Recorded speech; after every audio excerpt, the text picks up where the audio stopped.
Good morning, everyone.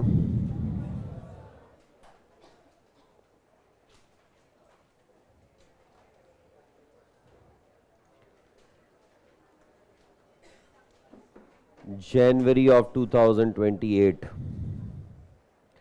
is the targeted date, isn't it? तब तक तुम सीए बन जाओगे पक्का सोच लो वेरी गुड सोचने में क्या ही जा रहा है sir well so what we finished was the discussion with reference to the capital expenditure and the revenue expenditure. Within the revenue expenditure, we had talked about there are operating and non-operating expenses. Within the operating expenses, we had divided it into the direct expenses and indirect expenses. क्यों किया था? क्योंकि जब कभी भी हम लोग हमारे अकाउंटिंग रिजल्ट्स फाइंड करने की कोशिश करते हैं, whenever we want to find out the financial results, at that time we need this distinction, and for that purpose we are trying to understand it from now. अब बात आती है अगले कंसेप्ट्स की, that is the concept related to income. In fact, what we have made the distinction of related to the expenses, the similar kind of distinction can be done even for the income. Now, the primary question comes, what is income? What do you mean by the term income? Basically, anything that you are generating, any revenue that you get, either by supply of goods or by providing any kind of services, we consider such amount as our income. I said any revenue generated by supply of goods or provision of services. I am coming here daily morning imparting education, providing services to you. You have paid the fees against that. क्या है ना पे पक्का ना sir ऐसे आप शक की नज़रों से मत देखा करो सर हमको कुछ बंदे जिन्होंने पूरी फीस भरी तो सर पूरा पैसा दे के इधर बैठे हैं please don't dare ask these kind of questions to us वो तो जब रिसीट चेक होगी तब पता चल ही जाएगा बुक्स अब तक किसको नहीं मिले देखो यहां से पता चलता है सो बुक्स लेने गए वहां से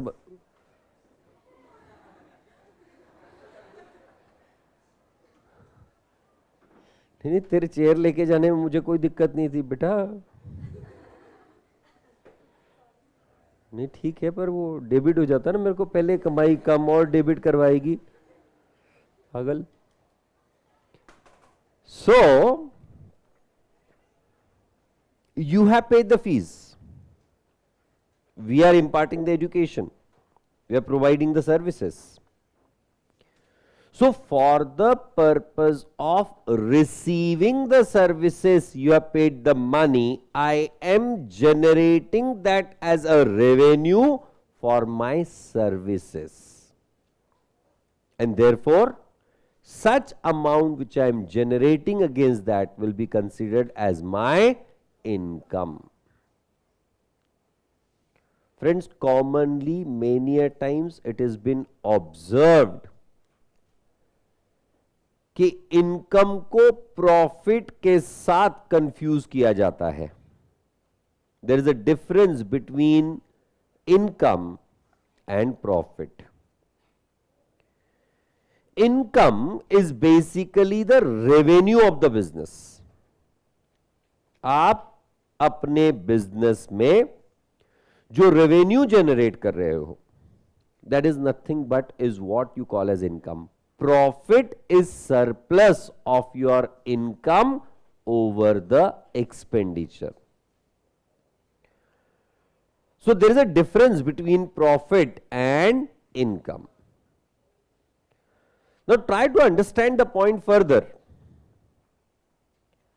Income can also be generated by supply of goods. आप जब रोज प्रेस्टीज पॉइंट एंटर करते हो, या आप भी जब कभी मार्केट जाते हो, जो भी ऑनलाइन बैठे हैं, these people or you people, when you're traveling by, you are seeing so many shops, and what those are dealing into, the different kind of products. They are purchasing the product. किस चीज के लिए? बेचने के लिए. तो बेचने पर उनको जो पैसा मिलेगा, that will be considered as their income. Like कोई गारमेंट डीलर है, वो अगर कपड़े बेच रहा है, उसके अगेंस्ट उसको मिलने वाला पैसा will be his income. We are not talking about the net income, we are not talking about the profit, we are talking about the revenue. उसी तरह से वो प्लास्टिक वाले हैं, वो प्लास्टिक के प्रोडक्ट बेचेंगे, उससे जो जनरेट होगा, that will be their income. So whenever we are talking about the term income, it is basically what you are generating on supply of your goods or provision of your services.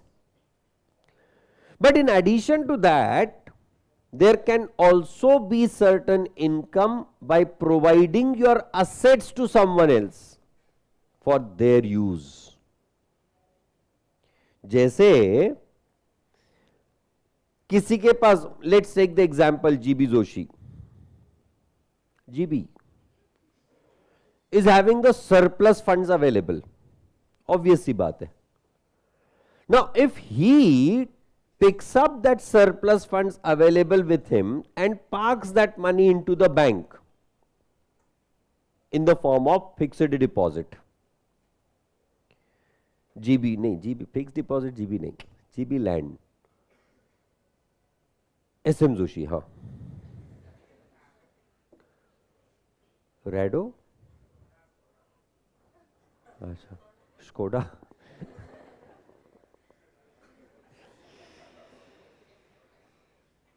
Skoda, Armani,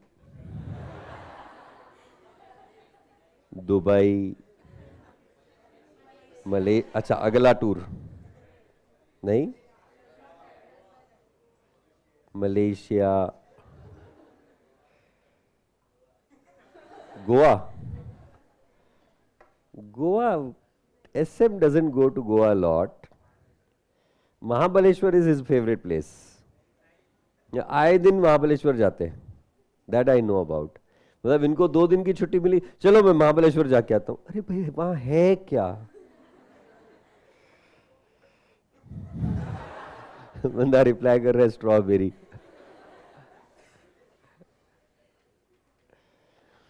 बेटा गलती से ऐसा न हो कि वो थी तेरी strawberry. So, anyways,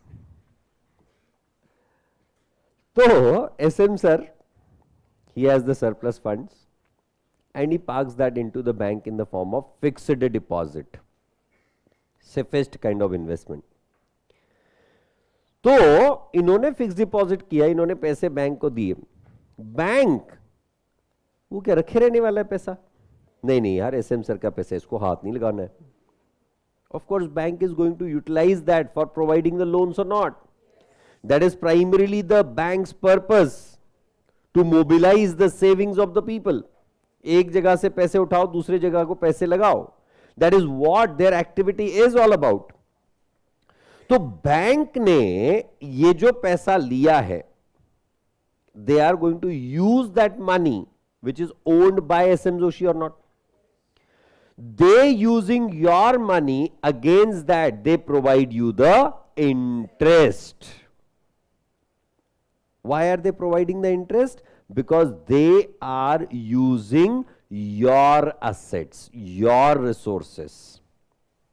So when you allow a third party to utilize your resources, and against that the third party is making you the payment, in that case it is considered as your income. Like तुम्हारे पास पैसा है, तुमने किसी company के shares में invest किया, that company is going to use your money or not. I'm not talking about the shares purchased in the secondary market. Share market में जाके शेयर्स खरीदे उसकी बात नहीं कर रहा हूं. I'm talking about you have purchased the shares from the company directly. तो पैसा डायरेक्टली कंपनी के पास गया है या नहीं? क्योंकि जब आप शेयर मार्केट से शेयर्स खरीदते हो तो वो पैसा कंपनी के पास कभी नहीं जाता है, कभी भी नहीं. Why? Because the share market is the secondary market. यहां पर सिर्फ शेयर्स का एक्सचेंज किया जाता है, इसीलिए these markets are called as the stock exchange. Why it is called as stock? वहां जाके सब लोग एक दूसरे को बहुत घूर घूर के देखते हैं. Stalk no, nothing of that kind, don't worry. वो तो तुम इंस्टा पे करते हो.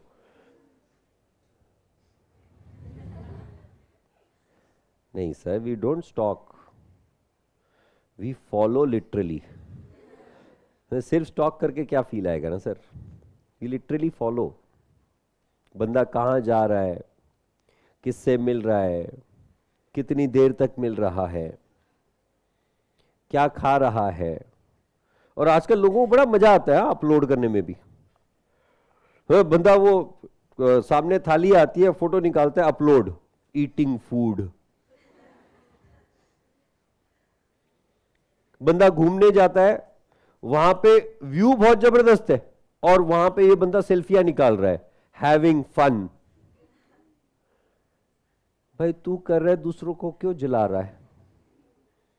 और किसी बंदे ने ऐसे वो घर की थाली वगैरह सजा के जब फोटो निकाल के डालते हैं ना, हॉस्टल वालों बंदों की बड़ी जलती है यार. कमाल है यार. मैं दिखाऊं मेरे फोटो? वो सारी सब्जी रोटी खाने के बाद पूछना पड़ता है भाई बनाया क्या था.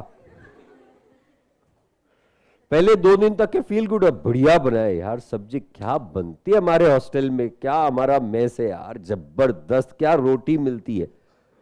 सिर्फ रोटी भी खा के आ जाए तो खुश हो जाते हैं, और कुछ दिन बाद पता चलता है सिर्फ रोटी ही खानी थी, सब्जियां तो अपने को नापसंद वाली ही मिलती है. मतलब कई बार तो ऐसे होता है, यहां पे आने के बाद में जिंदगी में पहली बार कोई कोई सब्जी खाई होती है हमने, जो घर में हमको माँ बोल दे ना बेटा आज क्या बनाऊं, नहीं तू तेरी चॉइस का बना ले, ऐसा हम लोग माँ को पहला रिस्पॉन्ड करते हैं. और माँ कहते चलो ठीक है आज भिंडी बनाती हो. भिंडी? रोज सुबह शाम लेडी फिंगर खाएं हम? No, we just try to avoid it. और उसके बाद में यहां आने के बाद हर दूसरे दिन थाली में भिंडी दिखती है, या फिर वो सबसे चहीता बैगन. आलू तो बेटा सब चीज में होता है ना. आलू तो मतलब इट इज इनएविटेबल प्रोडक्ट. जिस दिन सामने वाले बंदे को और कुछ समझ नहीं आता उस दिन आलू बनाते हैं, और जिस दिन सब्जी दूसरी कम पड़ जाए उसमें आलू मिक्स कर देते हैं. दैट इज व्हाट आलू इज ऑल अबाउट. बट मेज का खाना शुरुआत और कुछ दिन बाद में बहुत बड़ा फर्क होता है, पर खाना पड़ता है. शुरुआत में जब मेज का खाना आता है ना, 4 रोटी, राइस, दाल, सब्जी, पूरा खत्म होता है आखिर तक. उसके बाद चावल बचने लगते हैं, कुछ दिन बाद 2 रोटी बचती है, कुछ दिन बाद टिफिन आता है, फिर हमको लगता है नहीं यार स्विगी कर लेते हैं वही ठीक है, राइट. पूरा टिफिन ही बचा देते हैं. और फिर तो मेस ही बदल देते हैं। So well anyways, and that's a good strategy actually. मतलब आप हर 2 महीने में मेस बदलते रहो, आपका दिल खुश रहेगा। ऑनेस्टली बोल रहा हूँ, मेरे पर्सनल एक्सपीरियंस के साथ। हाँ, मेरा खुद का एक्सपीरियंस यार, मैं भी ऑस्ट्रेलिया था। ऐसे क्या कर रहे हो तुम लोग? हाँ, ऐसे क्या देख रहा है? हाँ, मैं बाहर गांव से पूना में आया हूँ। There is a place called as Amravati, I am basically from there. और फिर यहीं पढ़ाई की, कुछ साल बाद वापस गया, वहाँ प्रैक्टिस की। फिर लगा कि नहीं यार, यहाँ अपनी दाल नहीं गलनी है, फिर कुकर लेके यहाँ आ गया। सो एनीवेज, हाँ मतलब सारी फैमिली लेके इधर आ गया ना, मतलब फिर यहाँ पे सेटल हो गया मैं। तो 2007 I got settled back in Pune. वैसे तो 1998 से यहाँ टिका हुआ हूँ, तो अब लगभग कितना 25 साल हो गया। असो let's talk about the things further.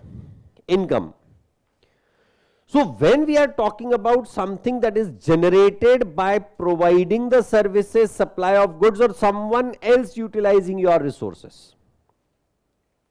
अब ये जो क्लासरूम हम लोग यूज कर रहे हैं, ये जिनसे हमने ली है, we are utilizing his asset and we are providing him the return in the form of rent or not. जिस हॉस्टल में आप रहते हो वहां पे वो बंदे ने आपको कॉट, कबर्ड, टेबल प्रोवाइड करके रखा हुआ है और वो यूज करने के लिए आप उसको पैसा देते हो। That is nothing but what you call as rent. You are utilizing someone else's assets, and against that you are providing the money. And that revenue which is generated by that person will be considered as their income. Take the example of Zoom car. पता है concept Zoom car? Have you heard of Zoom car?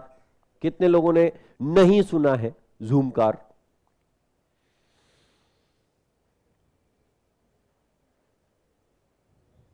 Hariom. तो तुम लोग ना मतलब वही करो, मैं हूं ही नहीं इस दुनिया की। Obviously you are living in this world और व्हाट?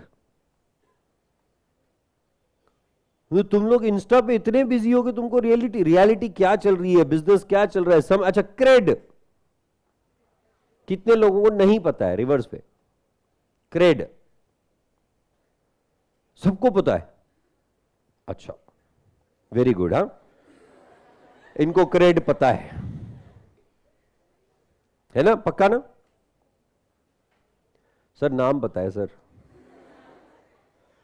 वो टीवी पे इतनी बार आता है क्रेड क्रेड क्रेड क्रेड, इसलिए क्रेड पता है। अच्छा, इसका काम कितने लोगों को पता है? क्रेड का काम कितने लोगों को पता है? How many of you know what Cred does? 1 2 3 4 5 5 in the class no, 6 in the class know what Cred does. और बाकी सब लोग सिर्फ क्रेड पे नाच रहे हैं। वो दिखाते हैं ना टीवी पे आईपीएल में। हाँ सॉरी, रवि शास्त्री नहीं बे, वो लोग जो क्रेड के मेंबर होते हैं वो नाचते हैं वहां पे। रवि शास्त्री वो झूमता है, नाचता नहीं है। हाँ सो मतलब क्रेड के बारे में नहीं पता है।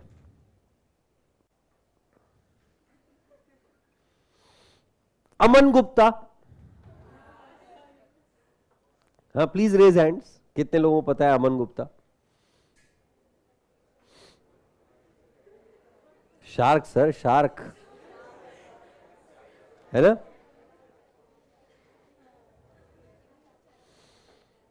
वो देखो नमिता थापर वाले भी बैठे हैं यहाँ पे। सर आप अमन गुप्ता का नाम ले रहे हो? सिर्फ लड़कियों के साइड? सर हमारे साइड से भी नाम लो, नमिता थापर।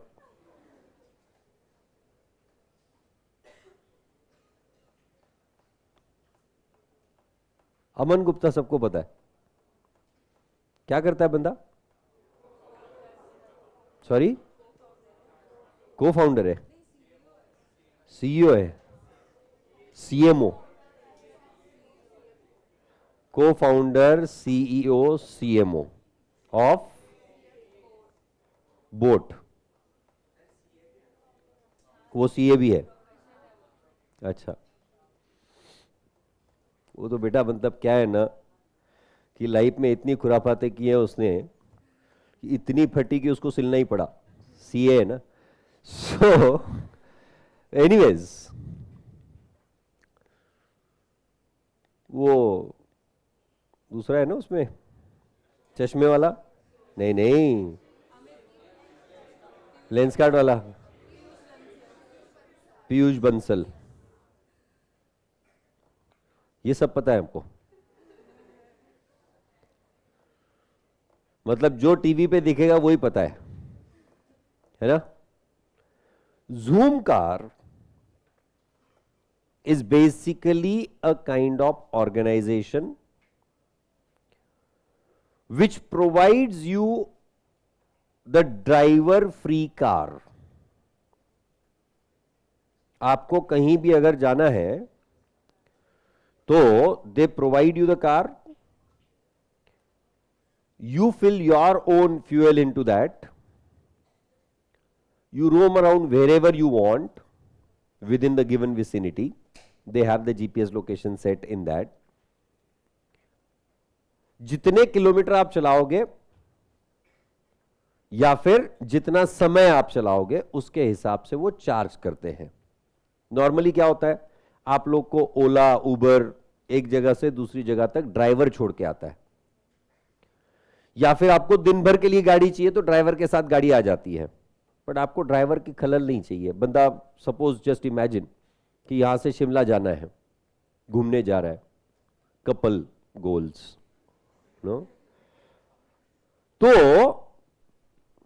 वो बंदा दिल्ली में उतरता है, दिल्ली में उतरने के बाद में उसको ड्राइवर का इंटरफेरेंस नहीं चाहिए। यार ड्राइवर रहेगा, मैं मजे कैसे करूंगा? शिमला जा रहा हूं, शिमला थोड़ा ज्यादा दूर हो गया, चलो गोवा ही जाते हैं। तो गोवा बड़ा, पुणे से ना गोवा इतना इजी लगता है ना आजकल। बंदे का सुबह मन किया दोपहर में गोवा, तो फ्लाइट्स ही इतनी हो गई हैं।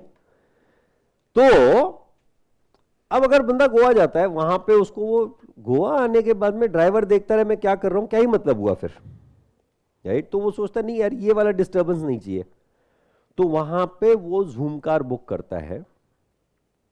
जूम कार से एक पर्टिकुलर पॉइंट पे लेता है, उसको बोलता है 3 दिन बाद मिलना भाई, और 3 दिन बाद उसको वो गाड़ी वापस देता है। And for those 3 days he is making the payment. Now that payment which he has done to Zoomcar, that amount generated by Zoom car will be considered as income for Zoom car.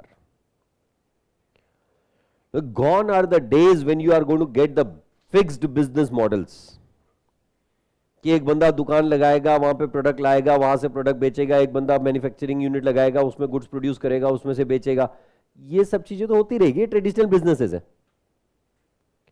But the updated businesses have changed. The current date, the businesses are done in a quite different way. CRED,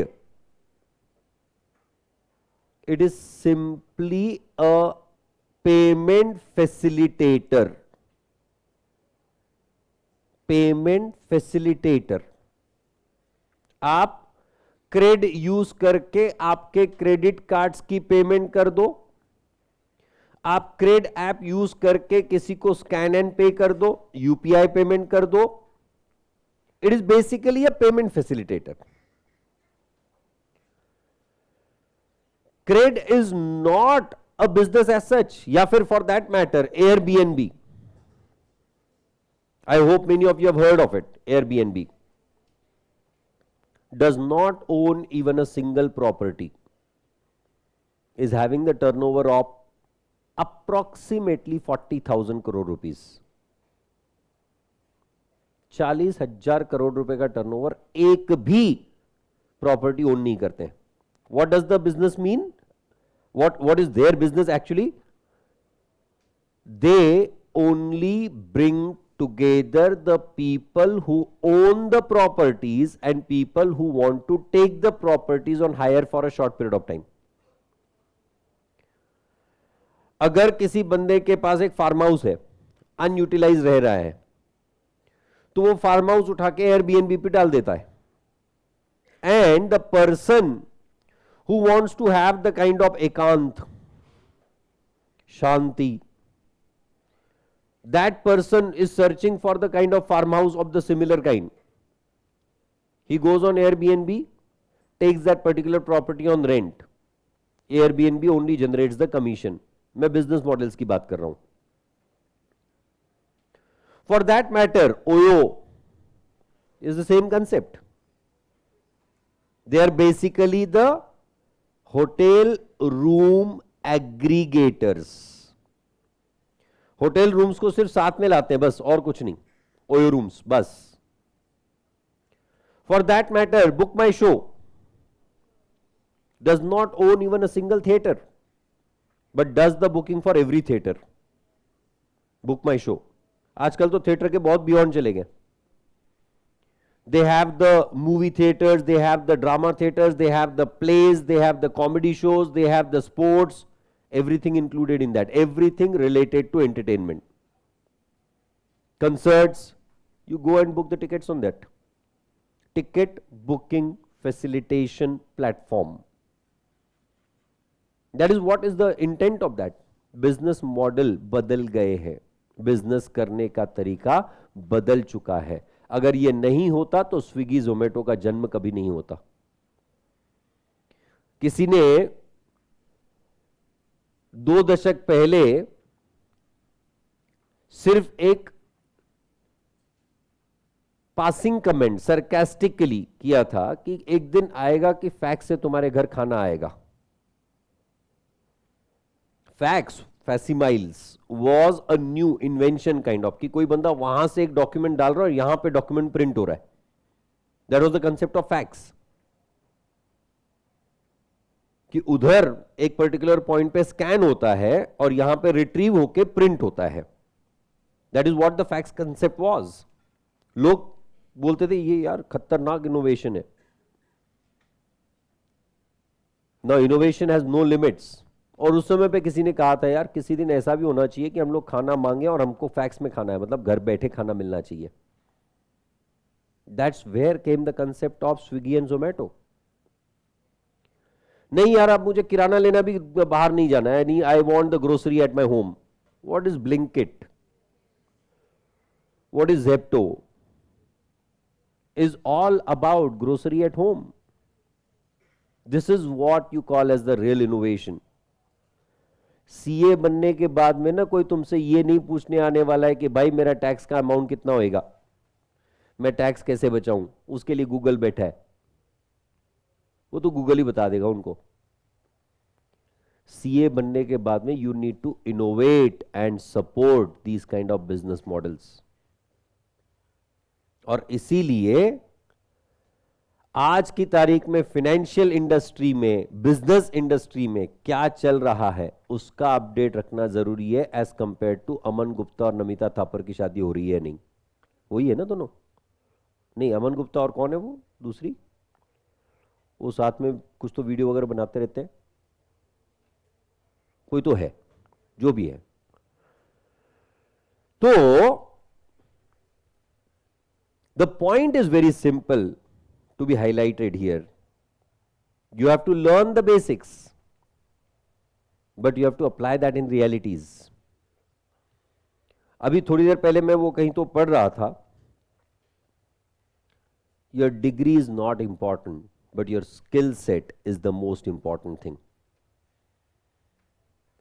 degree से सिर्फ तुम जाने जाओगे, पर तुम्हारी skill set से तुम पहचाने जाओगे. Right? So, what Zoomcar is generating by providing the cars is also their income. For us, we are using their assets, and against that we are paying that money or not, and that's why that they will be considering it as their income. So, income does not mean only what you have generated by supply of goods, by providing the services. Zoomcar ने कोई service नहीं दी. Zoomcar ने आपको good supply भी नहीं किया. गाड़ी तो नहीं दे दी, ले भाई गाड़ी लेके जा रख ले, right. Zoomcar has simply provided you the vehicle which was owned by them or not, and that's why it is considered as use of resources and against that making the payment. किसी बंदे ने एक जबरदस्त कुछ book लिखी, और उस book को उसने पब्लिश करने के लिए दिया, पब्लिशर को बहुत पैसा मिला, पब्लिशर ने उसके अगेंस्ट वो जो ऑथर था उसको पैसा देना चालू कर लिया, revenue sharing, that is what we call as royalty. Chetan Bhagat ने बुक लिखी, पब्लिशर ने पब्लिश की, वो बुक बेच रहा है और उसका रेवेन्यू शेयरिंग कर रहा है with Chetan Bhagat. Chetan Bhagat generating the money is against sharing of the copyrights और not? The publisher is using the copyrights of Chetan Bhagat, and that's why Chetan Bhagat is generating the revenue or not? Utilization of someone else's assets and creation of revenue against that. तो जब कभी भी आप income की बात करते हो तो इनकम भी जनरेट जो होता है can also be categorised. A balcony,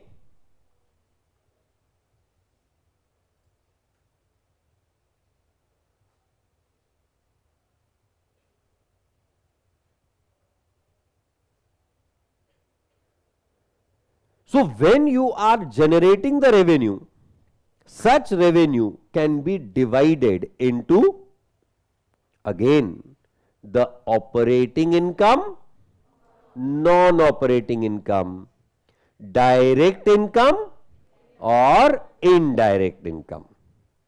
What is operating? The amount that you have generated on from your day-to-day activities.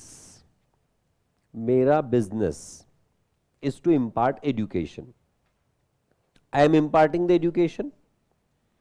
I am generating the revenue out of that, will be considered as, that fees that we are collecting will be considered as operating income. In the process of imparting education, we are conducting the test series. Test series से हमको fees मिलती है वापस, part and parcel of our business activity only or not? Even test series का fees will be considered as operating income. For that matter we publish the books, we have created our own notes. If there is a person who wants only those notes, if at all, हम लोग सिर्फ notes नहीं देते हैं, but किसी के खो जाते हैं और नोट्स खरीद रहे हैं, the notes that they are purchasing is again creating the revenue for us or not? And that notes ka income will also be considered as operating income. क्यों? ये तीनों चीजें हमारे ही बिजनेस से रिलेटेड है या नहीं? It is going to occur in the ordinary course of our business only or not? And that's why these all amounts will be considered as our operating incomes. Am I going right? Now, suppose being into the CA profession, having the knowledge of share market, I make the investments into the share market. I purchase the shares of certain companies. And those companies declare and pay the dividend. The profit which is distributed by a company to its owners or shareholders, we call that as the dividend. So when I am receiving the dividend from the company, that is basically my income. But is it related to my day-to-day activities? My day-to-day activities are either practicing as a chartered accountant, providing the consultancy services, I am not into investments. Or me in here at Ekatvam is a faculty, I am providing, imparting education. It is not my normal course of activity to do the investments. And if I am generating the income from such investments, such income will be considered as my non operating income, क्योंकि वो मेरे रोजमर्रा की जिंदगी से related नहीं है. Similarly, if you take the example of a trader, trader मतलब क्या? A person who is buying and selling the products as such or not, that person is called as a trader. Or for that matter, a manufacturer, the person who buys some raw material, processes it, creates something new out of that, and that new product is sold in the market. That is nothing but what we call as a manufacturer. So in case of a trader, in case of a manufacturer, they are basically dealing into the products. If they are selling off those products, the sales that they are doing, the revenue from sales will be considered as their operating income or not? Kyunki their core business, their primary business is to buy and sell, or buy, produce and sell the products only or not? तो sell करके उनको जो income generate हो रही है, that will be considered as their operating income. Similarly, अगर suppose किसी supplier ने ट्रेडर को एक स्कीम दे दी, भाई if you reach the turnover of 50 lakh, 1 crore, you will be getting an additional commission of 5 lakh rupees. You'll get a Dubai tour. Dubai tour नहीं लिया तो 1.5 लाख रुपए का कमीशन मिलेगा अलग से, जो तुम्हारा नॉर्मल मार्जिन है उसके अलावा. So when this is the situation, the person is generating the additional revenue or not? That commission, that incentive, that bonus which is generating is in the ordinary course of business only or not? क्योंकि business में business का turnover बढ़ाया, उस turnover बढ़ाने की वजह से उसको इंसेंटिव कमीशन बोनस मिला, तो that commission bonus discount will all be considered as what? Operating income for that business. But मान लो उस ट्रेडर के पास एक वेयरहाउस था, अब वो वेयरहाउस अनयूटिलाइज्ड हो रहा है और ट्रेडर ने वो हायर आउट कर दिया, रेंट पे दे दिया, अब उसका मंथली रेंट आ रहा है. Is that warehouse rent an operating income और non operating income? Will be considered as a non operating income. Why? Because it is not his business to purchase and give the properties on rent. Are you able to understand? Airbnb, जिसका अभी आपको मैंने example दिया, they are taking the owners of the property and requirers of the property together. They are only the aggregators. Oyo Room is just an aggregator. Oyo Rooms or Airbnb getting the commission from the owners of the property. Such commission will be considered as operating income for Airbnb or not? अब Airbnb के पास पैसा करते करते इतना जमा हो गया, surplus हो गया, उसने किसी दूसरी कंपनी में इन्वेस्ट कर दिया, सब्सिडियरी कंपनी बना दी. That subsidiary company declares the dividend, Airbnb receiving the dividend will be considered as their non-operating income. क्यों? Airbnb का काम इन्वेस्टमेंट्स नहीं है, Airbnb का काम एग्रीगेशन है. Are you able to understand this point?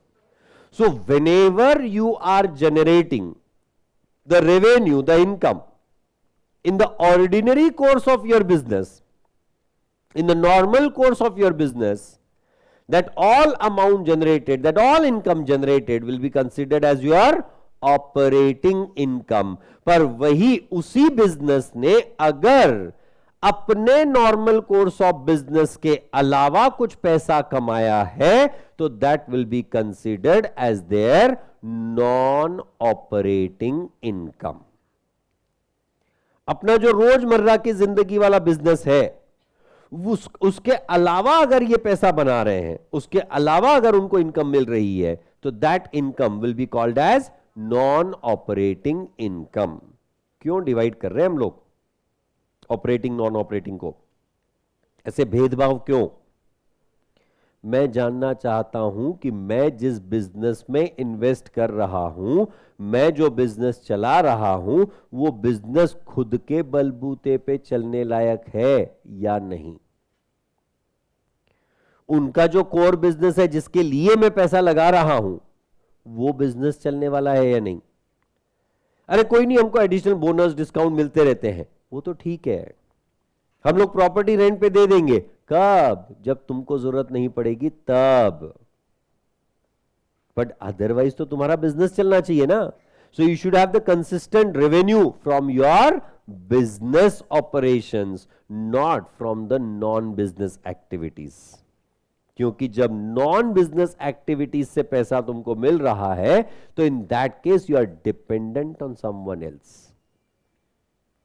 मैंने आईटीसी के शेयर्स में इन्वेस्ट किया, आईटीसी ने अगर डिविडेंड डिक्लेयर किया तो मुझे इनकम मिलेगी, अदरवाइज मुझे इनकम नहीं मिलेगी। पर मैंने मेरे बिजनेस में पैसा लगाया, बिजनेस में जैसे जैसे सेल होती रहेगी वैसे वैसे मेरा इनकम जनरेट होता रहेगा या नहीं। So operating activities are more important as compared to the non operating activities. मैं सीए फाउंडेशन की पढ़ाई कर रहा हूं, साथ में मेरे को पेंटिंग भी बहुत अच्छी लगती है। I can sell 100 paintings in a year. तो उसको प्रोफेशन बनाओ या फिर उसको साइड हसल करके ही रखो। Do not try to mix operating with non operating. Understand the point. If I am doing CA, I need to completely focus on CA. हां, कभी अगर रिक्रिएशन के लिए पेंटिंग कर ली, बात अलग है। मैं पेंटिंग के लिए पढ़ाई बाद में करूंगा, should not be the case. Yes or no? मतलब क्या? मैं इन्वेस्टमेंट के लिए प्रॉपर्टी खरीद के रखूंगा, पर मैं करूंगा ट्रेडिंग। भाई करना क्या चाहते हो, क्लियर करो ना। You need to have business operation से आपके पास रेवेन्यू आना जरूरी है। And that's why we make the distinction between operating and non operating. कोई एक कंपनी थी जिसका प्रॉफिट आया कुछ 500 करोड़ रुपए का। जब डिटेल में एनालिसिस किया गया तब पता चला वो 500 में से 400 करोड़ रुपए तो उनको प्रॉफिट हुआ था on selling one of their business arm. उनका एक बिजनेस सेगमेंट था, वो बेचा था, उसमें से 400 करोड़ का रेवेन्यू जनरेट हुआ था। तो एक्चुअल बिजनेस ऑपरेशन से कितना मिला? 100 करोड़। क्यों हमको वो नॉन ऑपरेटिंग पे ध्यान नहीं देना चाहिए था? क्योंकि वो 400 करोड़ रोज रोज थोड़ी आने वाला है। Non-operating activities, you are never aware whether it will repeat or not. But operating activities का income तो repetitive income है या नहीं? And that's why we are focusing and giving the importance to the operating and non-operating. Is it clear for everyone? पक्का? The next part, that is the direct and indirect incomes. What is direct? Something that is related to my primary core activity, जैसे हमने expense का bifurcation किया था। And something that is not will be considered as indirect. Trader के लिए goods बेच के जो पैसा आ रहा है डायरेक्ट, पर उसको अगर डिस्काउंट, बोनस, कमीशन, इंसेंटिव मिल रहा है तो दैट विल बी इनडायरेक्ट। क्यों? बिजनेस से रिलेटेड है पर कोर एक्टिविटी से रिलेटेड नहीं है। डिस्काउंट कब मिलेगा? जब हम जल्दी पैसा वापस देंगे तब। बोनस, इंसेंटिव कब मिलेगा? जब हम गिवन टर्नओवर अचीव करेंगे तब। Yes or no? So something which is not related to my core activity, my primary activity, will be considered as my indirect income. Business से रिलेटेड है पर बिजनेस की कोर एक्टिविटी से related नहीं है। Is the point right? पक्का? Write down. Income.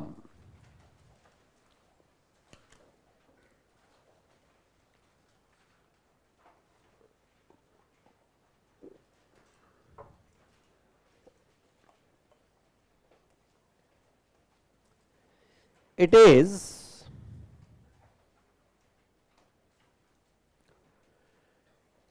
the revenue generated by a business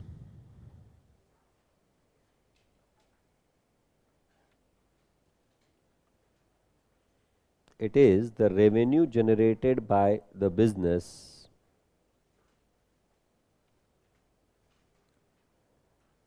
against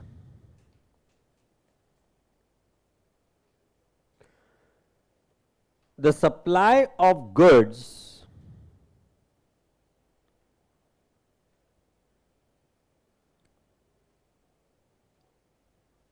comma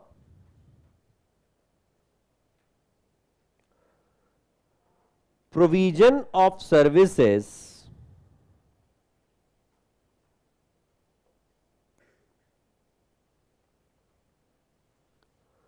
or even against the use of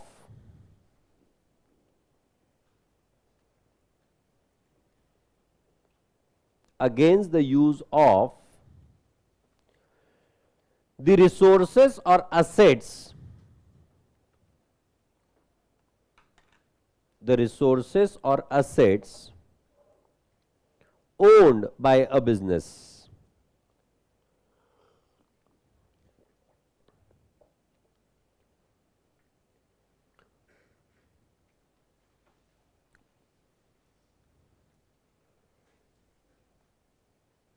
Next line, operating income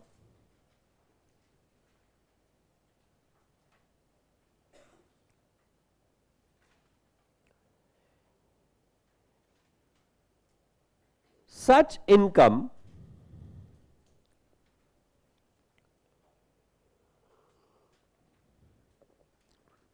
which is generated by the business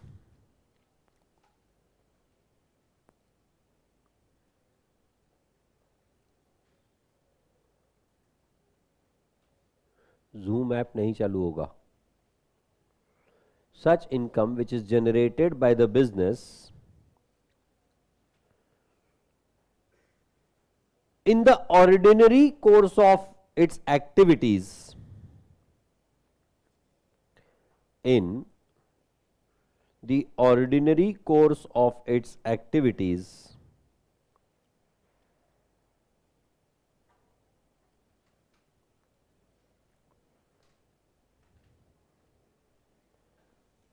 comma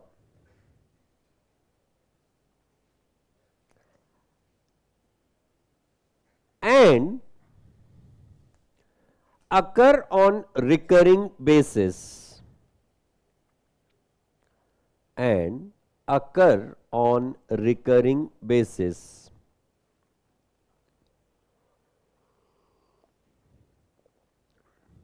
Next line.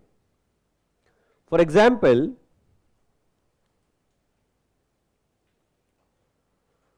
for a trader of goods,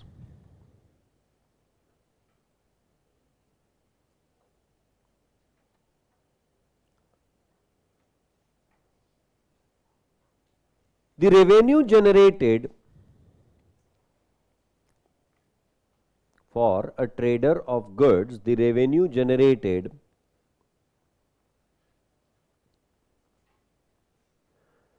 by supplying the goods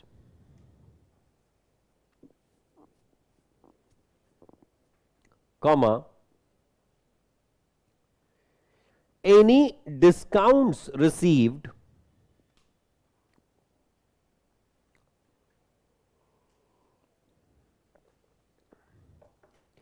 commission or incentive from a supplier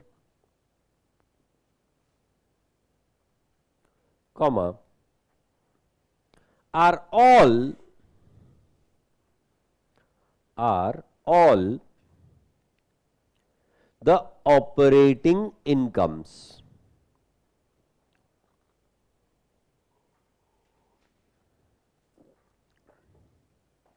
Are all the operating incomes. Next point, non-operating incomes.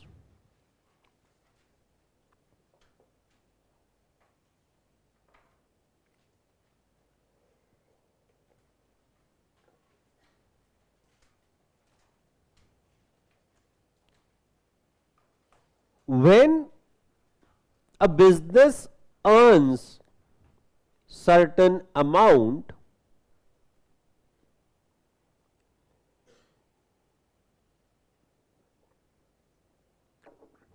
when a business earns certain amount, but it does not relate, but it does not relate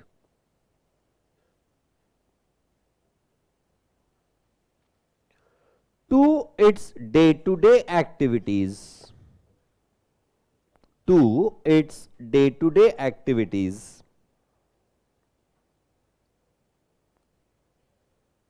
comma, such earnings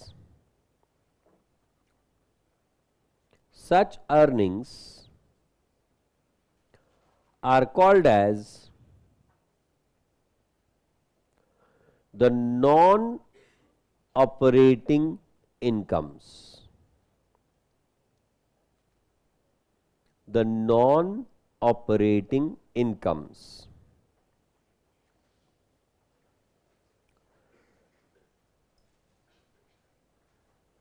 Next point within that. If a trader earns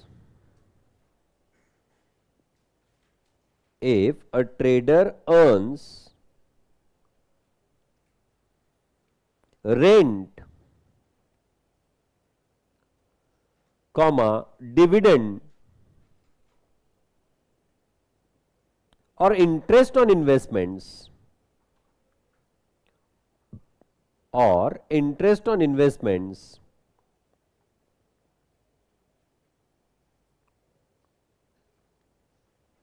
such amounts will be considered as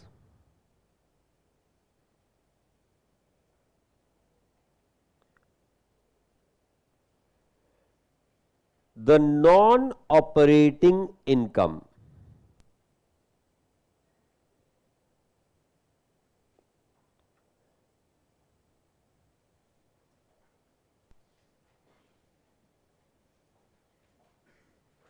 Non-operating incomes, because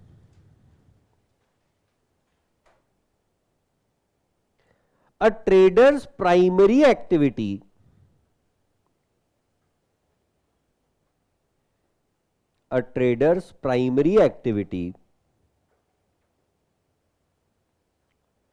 is to buy and sell,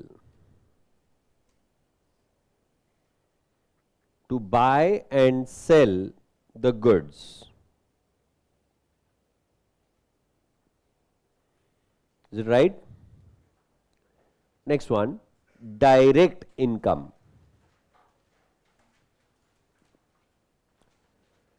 Direct income.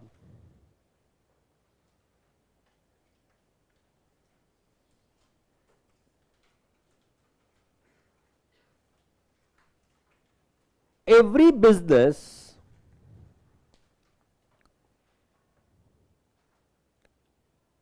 is carried out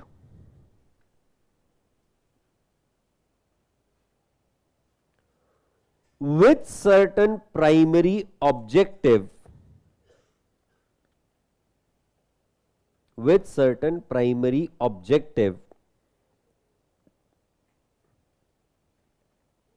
or purpose.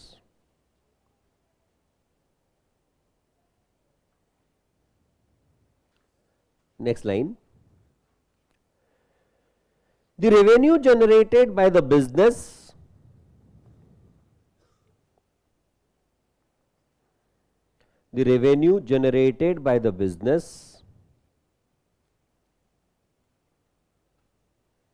from such primary or core activity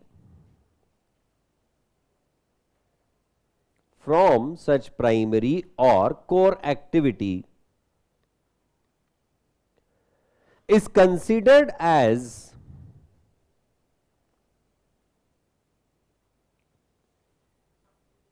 the direct income.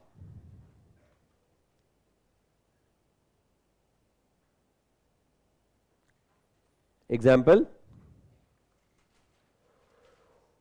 for ekatvam,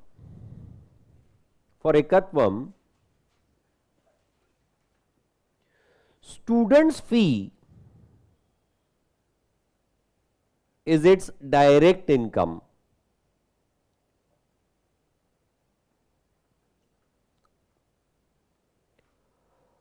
For a trader,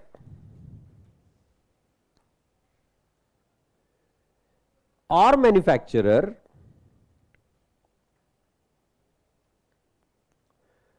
revenue from sales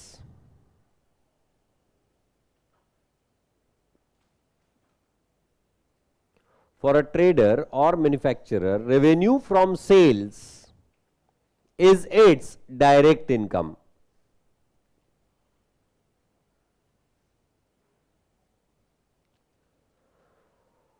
For a bank,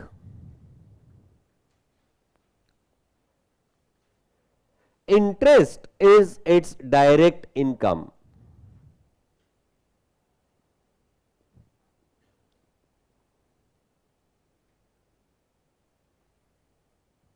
specifically देखने जाए तो बहुत सारे examples add कर सकते हैं, but we have to understand the primary aspect of it, कि अगर मेरे प्राइमरी एक्टिविटी से रिलेटेड है, अगर मेरी कोर एक्टिविटी से रिलेटेड है, तो वो जो इनकम होगी वो मेरे लिए डायरेक्ट इनकम।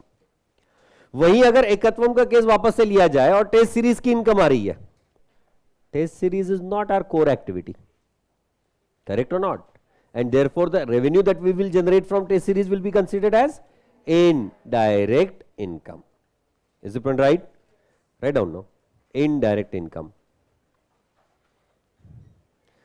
सर इतना तो हम पूरा 12th में नहीं लिखे थे, जितना पिछले 4 दिन में लिखवा दिए हो। इनडायरेक्ट इनकम, ऐसा इनडायरेक्टली तुम्हारे मन में चल रहा है।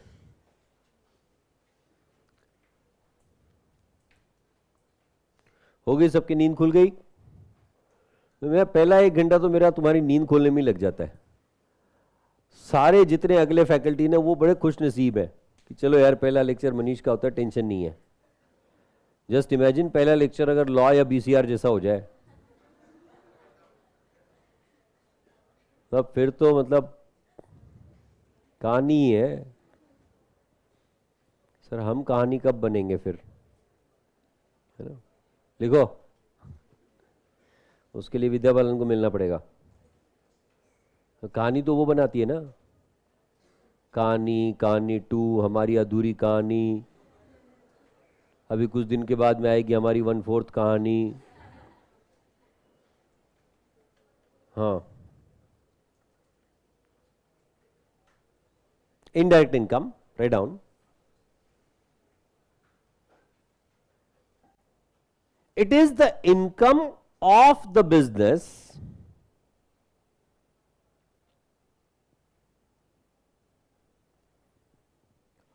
from the day-to-day activities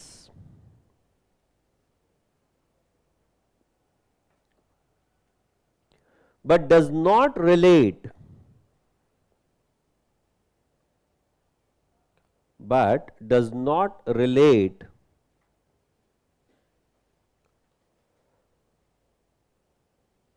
to the primary activity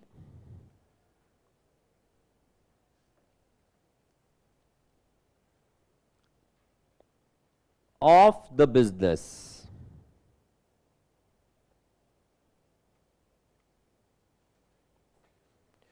To the primary activity of the business. Next point.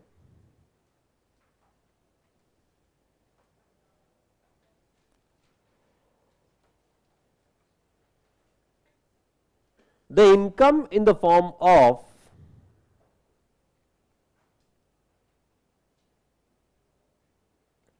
discounts,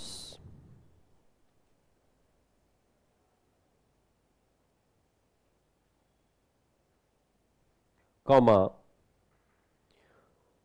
bonus or incentives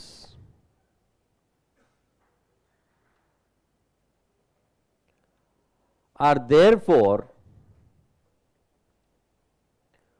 the indirect incomes. Therefore are the indirect incomes. Is it one right? So this is about the division of expense and incomes. I know about it very well कि आप लोग आज तक के ये सब चीजें पढ़ के आए थे, बट उसी समय पे मुझे ये भी कॉन्फिडेंस है कि इस तरह से नहीं पढ़ा था. हम item of expenditure, item of income को देख के तय करते थे कि ये एक्सपेंस है या इनकम है. अब based on the definition will decide whether it is direct, indirect, operating or non-operating. Is the point right? Let me come ahead to the next concept. In fact, we have to finish off with the terms first, and that is the assets for the business. So now the question arises, what do we mean by the assets of a business? Haji, what do you mean by the assets of a business?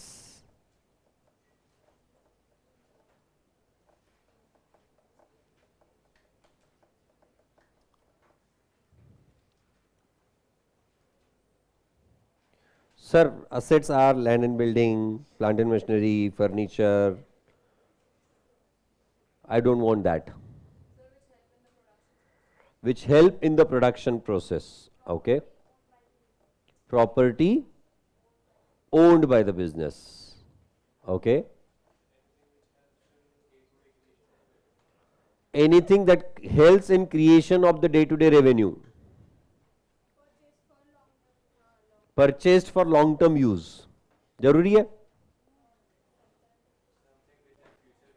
Something that has future value.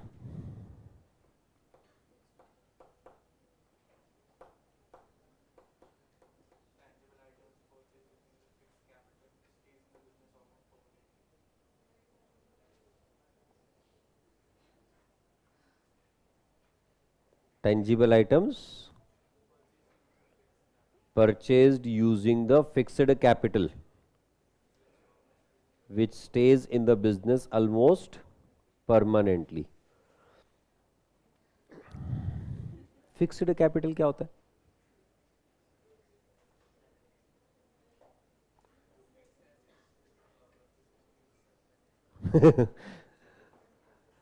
Tangible items purchased using fixed capital. Okay. What do you mean by fixed capital? जो fixed asset purchase करने में use होता है.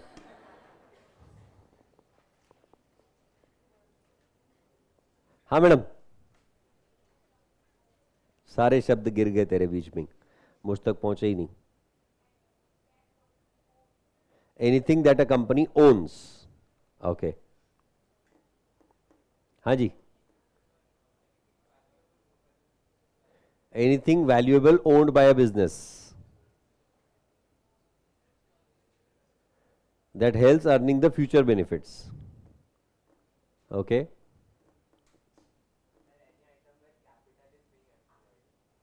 Any item where capital is being employed. Cash is an asset or not? It is.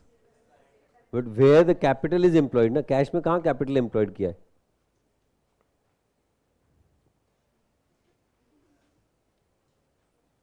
सही गलत है आपका, मैं कंप्लेंट करूंगा आपकी.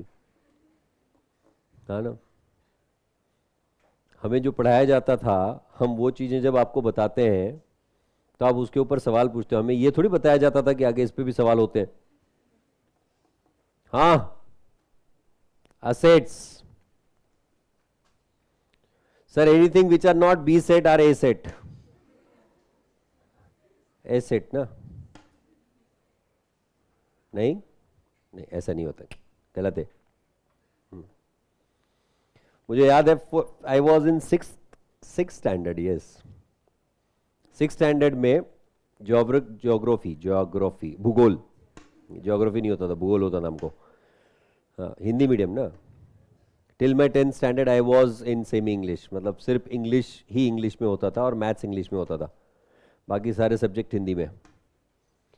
इतिहास, भूगोल, जीवशास्त्र, रसायन शास्त्र, भौतिक शास्त्र, बायोलॉजी, केमिस्ट्री एंड फिजिक्स। तो ये सारी चीजें इंग्लिश भी हिंदी में पढ़ाते थे हमको, हाँ सच में। हाँ, they would translate everything that is written there in English in Hindi, और उसके बाद में हम लोग हिंदी में समझ के वापस इंग्लिश में लिखते थे। That is how I completed my English. तो उस समय पे कक्षा 6ठी में जब भूगोल का पेपर आया था, फाइनल एग्जाम का, in that one of the question was बांस की परिभाषा लिखिए, बांस की परिभाषा लिखिए। It was basically related to bamboo, but I understood it in very different way and I wrote an essay on that, and I was called in the staff room for that. ये कौन सी बांस है? मैं कहा जो मैं समझा वो है, and then I realized it was basically related to bamboo, that how the bamboo production is done etc. उसके ऊपर क्वेश्चन था। तो कई बार ऐसे होता है कि अपन ने टर्म सुनी हुई होती है, अपने को एक्सप्लेन करने का बहुत मन होता है, तो अपने को जो समझ में आता है अपन वो एक्सप्लेन करते हैं, क्योंकि अपने हिसाब से वो टर्म वही होती है, right. So that's why I am just trying to highlight कि थोड़ा सा सोच समझ के। ये क्या होता है ना कि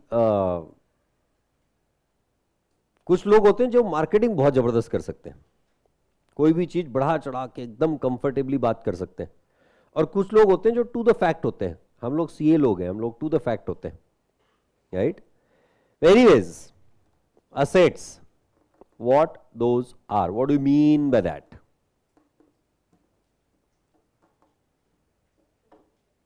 madam, debtors is your asset है? असेट है। You said what a business owns is an asset. You own debtors? No. हाँ हाँ भाई साहब, yellow T shirt. From where the income source is generated.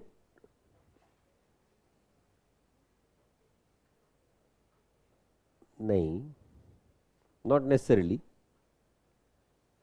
If I have kept something as a warehouse, it is not generating revenue for मी। वो तो सिर्फ cost centre है मेरे लिए, खर्चा ही है।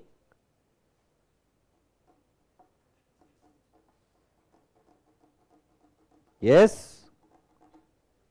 जब कभी भी आपसे असेट ये शब्द पूछा जाता है तो इमीडिएटली हमारे दिमाग में आता है असेट मतलब fixed asset, which is not correct. Assets are something that is owned by a business or even the receivables by a business. Yes, of course, it includes everything that you own, whether it is furniture, fixture, land, building, property, machinery, vehicle. These all you own. Stock you own. Cash you own. So these all are your assets. But in addition to that, the trade receivables, जिनको आपने credit पे goods बेचे हैं, वो आपको पैसा वापस देने वाले हैं नहीं। So that receivables from the people are also your assets. किसी को अगर आपने शॉर्ट टर्म के लिए लोन दे रखा है, वो पैसा वापस आने वाला है ना।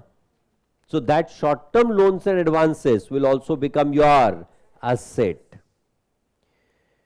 If you have paid certain amounts in advance, against that you are going to receive the benefits or not. So those become your assets, prepaid expenses. You're going to get the benefit against that. Yes or no? So assets are what a business owns or anything which is receivable by the business will be considered as an asset for the business. Am I going fine for everyone?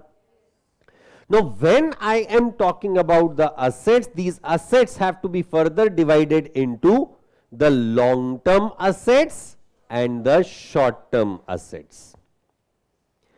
Because we are talking about a business which is going to continue forever. For a very uncertain period of time, we are not aware कि कितने समय के लिए business चलेगा. As we follow the concept of going concern. The going concern concept, what does it say? Sorry? It starts at a point and will continue till infinity. जब तक वो infinity वाला डायमंड नहीं मिलता है तब तक. Is it so? What is going concern concept? सुना है पहले? कितने लोगों ने सुना है going concern? चलो तुम्हारे यहाँ मैं एक बात अच्छी बता दूं, तुम्हारे यहाँ एक बात जो सबसे सही है वो ये है कि ऑनेस्टली लोग डिक्लेयर करते हैं हाँ यार सुना तो है, आए नहीं है वो बात की बात है, दैट इज गुड. और बाकी लोग भी ऑनेस्ट है, अपने को मालूम ही नहीं है. फिर वापस हम बोले हमको मालूम है, फिर मास्टर सवाल पूछेगा, फिर इज्जत बाहर. इससे अच्छा पहले ही सरेंडर, नहीं हमको नहीं मालूम, तुम बताओ.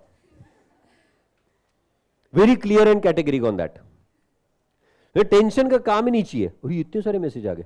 अच्छा गूगल, ओह एक मिनट इधर ही पढ़ता हूं मैं. मस्त आंसर है, हाँ ना, सब गूगल. कहाँ गया रेगुलर बैच, इधर है.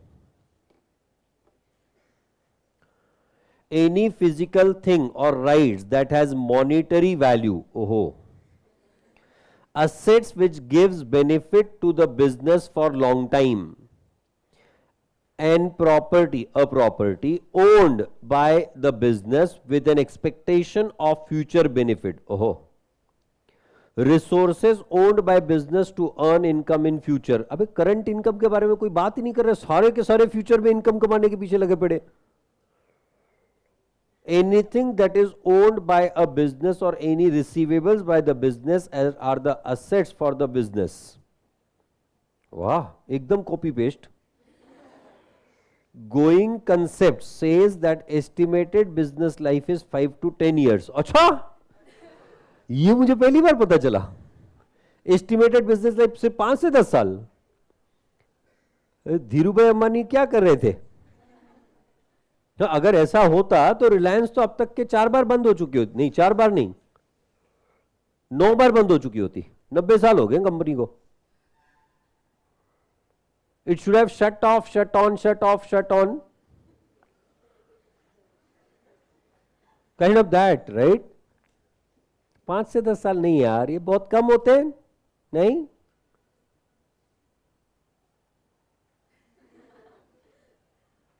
ठीक है. गोइंग कंसर्न बेसिकली सेज कि आपका एक बहुत अच्छा दोस्त है, राइट. वो बंदे की जो लाइफस्टाइल चल रही है उसके बारे में आप बड़े चिंतित हो, you have a very huge concern about it.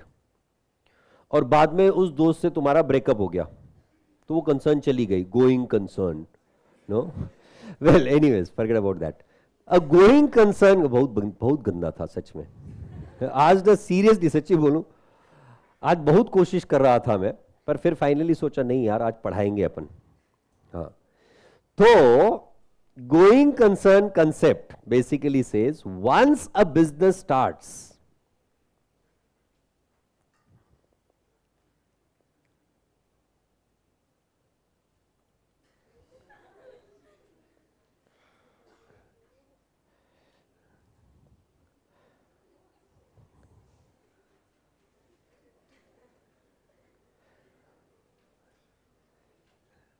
मैं सोचा चलो पावर नैप है, 2 मिनट रुको, 5 मिनट रुको, 7 मिनट रुको.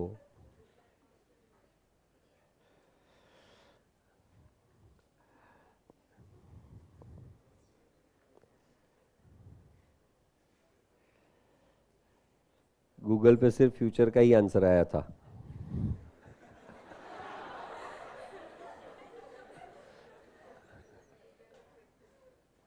ये बोल रहा है, मैंने कुछ नहीं बोला। नाम क्या तेरा? साक्षी, ठीक है। अब हम बाद में बात करेंगे, जाने दे अब क्या है। ये पागल लोग बैठे इधर सब। So going concern concept basically says that once a business starts, it is expected to continue for a very long and uncertain period of time. Why am I talking about long and uncertain period of time? जब मैंने business start किया, जब मैंने business activity start की, उस समय पे मुझे पता नहीं था कि मैं कितने साल तक के बिजनेस चलाऊंगा, कितने पीरियड के लिए बिजनेस चलाऊंगा। I am just going to run that particular business, and that's why we consider that as going concern. In fact accounting standard 1 के हिसाब से this is a fundamental accounting assumption. आप किसी भी बिजनेस की जब अकाउंटिंग करते हो तो you keep it in mind that it is always a going concern unless otherwise specified. अगर आपको स्पेसिफिकली बताया गया कि नहीं भैया ये गोइंग कंसर्न नहीं है, तो आप उसकी अकाउंटिंग अलग तरीके से करोगे। Otherwise for every business, for whichsoever business you need to do the accounting, that all accounting will be done following the concept of what? Going concern. अब क्योंकि गोइंग कंसर्न कंसेप्ट ने आपको कहा कि एक बिजनेस एक बार आपने स्टार्ट किया तो ये फॉरएवर हमेशा चलता ही रहेगा, कब तक चलेगा हमें पता नहीं है, तो आप जो भी एक्टिविटीज लॉन्गर टर्म पीरियड के लिए करते हो उसे अलग रखो, और जो कुछ भी एक्टिविटी शॉर्ट टर्म पीरियड के लिए करते हो उसे अलग रखो। So we basically make the distinction, division between the long term transactions and short term transactions because of going concern concept, जो हमने परसों सीखा था। परसों मतलब जो कोई भी लेक्चर था ते मराठीतला परवा आपला पुण्यातला ते परवा शिकलो होतो ना आपण, हां तसं. So when we are going to make the division between capital and revenue, capital खर्चा अलग, रेवेन्यू खर्चा अलग, क्यों डिवाइड किया? Because of the going concern concept. अगर गोइंग कंसर्न नहीं होता तो हमारे लिए सारे खर्च सिर्फ खर्च ही होते, बट क्योंकि गोइंग कंसर्न है इसीलिए हम लोग खर्चों को डिवाइड कर रहे हैं कि जो लंबे समय का खर्च है उसे अलग ट्रीट करो, जो कम समय शॉर्ट टर्म का खर्च है उसका अकाउंटिंग अलग करो. And that's why we also make the distinction between the fixed assets and the current assets. So if I am having an asset, these assets are further divided into fixed, current, and also we have something called as investments. In fact, as per the Companies Act of 2013, we also have a category called as non-current assets. Fixed assets को अब property, plant and equipment के नाम से जाना जाता है. Fixed assets are no more called as fixed asset, Companies Act में. Fixed assets are called as the property, plant and equipment. Then you have current assets, and then if you have any kind of accumulated losses carried forward, those will be called as non-current assets. जो ना fixed asset की category में बैठते हैं ना current assets की category में बैठते हैं, those are called as non-current assets. And then you have investments. Now, what is this property, plant and equipment or fixed asset? Why these are called as fixed asset? Because you are purchasing it not for the purpose of resale. You are purchasing it for the purpose of use within the business. To use it in the process of production. To use it in the process of providing the services. That is why those are called as fixed assets, and those remain within the business for a longer period of time, generally more than 1 year. इसीलिए हम लोग इसको क्या बोलते हैं, fixed assets. Whereas what are current assets? Something that is appearing in the business for a short period of time, generally less than 1 year. You purchase the goods with an intent to resell it immediately or not? Yes or no? आप आज बेच पाओ या 2 साल बाद बेचो, उससे कोई फर्क नहीं पड़ता. तुम्हारा इंटेंट क्या था? तुमको इमीडिएटली बेचना है ना. तुमको कस्टमर नहीं मिला, तुम 2 साल तक बेच नहीं पाए, उसकी बात अलग छोड़ दो. पर तुम्हारा शुरुआत में जब तुमने परचेज किया था तब का इंटेंट क्या था? To resale it and resale in a short period of time. Therefore all the inventories which are owned by the business will be considered as the current assets.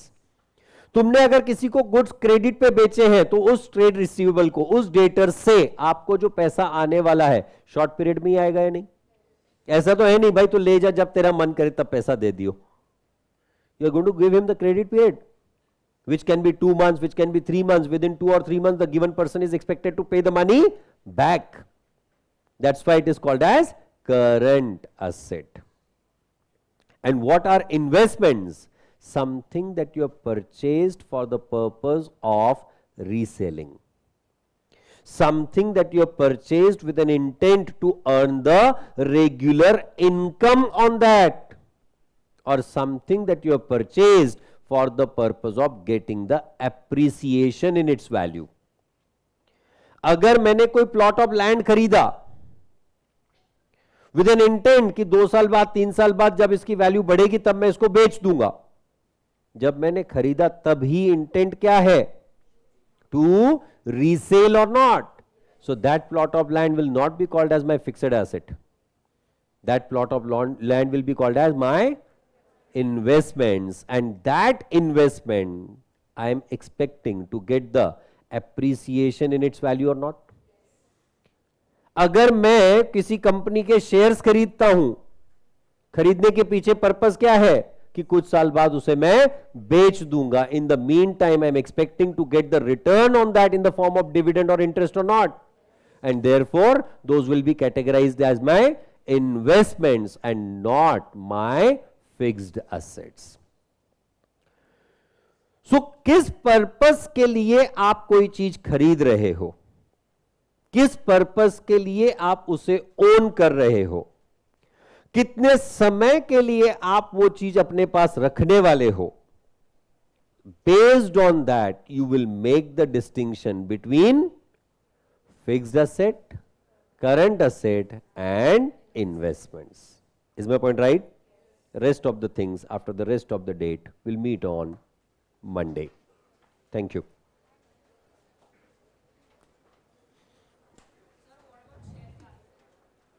There's a liability.